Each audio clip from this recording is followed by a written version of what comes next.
ప్రతిసారి ఎన్నికల్లో అధికారంలో రావటం ముందు ఏ విధంగా వాగ్దానాలు చేస్తారు, అధికారంలోకి వచ్చాక ఆయన ఏ విధంగా ప్రజల్ని మోసం చేసుకుంటూ వెళ్తున్నాడో కళ్ళారా చూస్తున్నాం.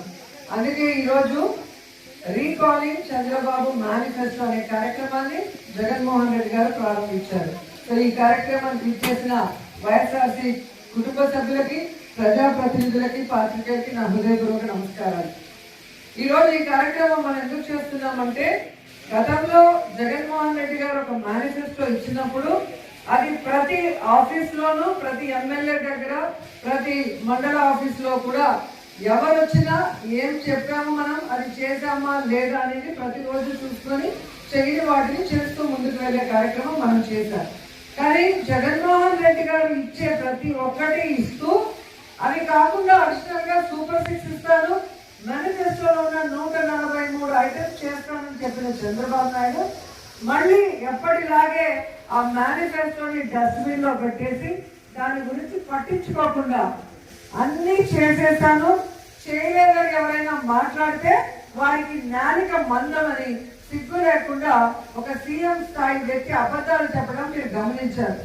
అందుకే వారి మేనిఫెస్టో ఏంటి, వారు ఏం చెప్పారు అని ఈరోజు వాళ్ళకి గుర్తు చేస్తూ గడప గడపకి కార్యక్రమాన్ని ఇది తీసుకెళ్ళి ఈ క్యూఆర్ కోడ్ స్కాన్ చేస్తే దాంట్లో సూపర్ 6 తో పాటు తెలుగుదేశం పార్టీ మేనిఫెస్టో వస్తుంది.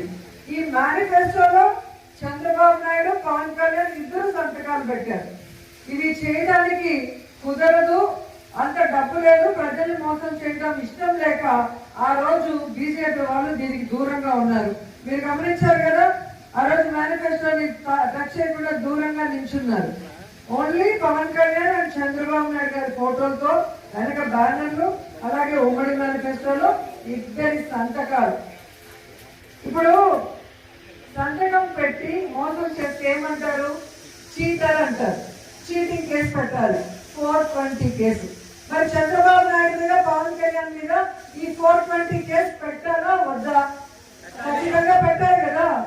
ఎందుకంటే ఈ రాష్ట్రంలో మహిళల్ని మోసం చేశారు, రైతుల్ని మోసం చేశారు, నిరుద్యోగుల్ని మోసం చేశారు, ఆఖరికి చదువుకుంటున్న చిన్న పిల్లల్ని కూడా ఎలా మోసం చేశారో మీరందరూ కళ్ళారా చూశారు.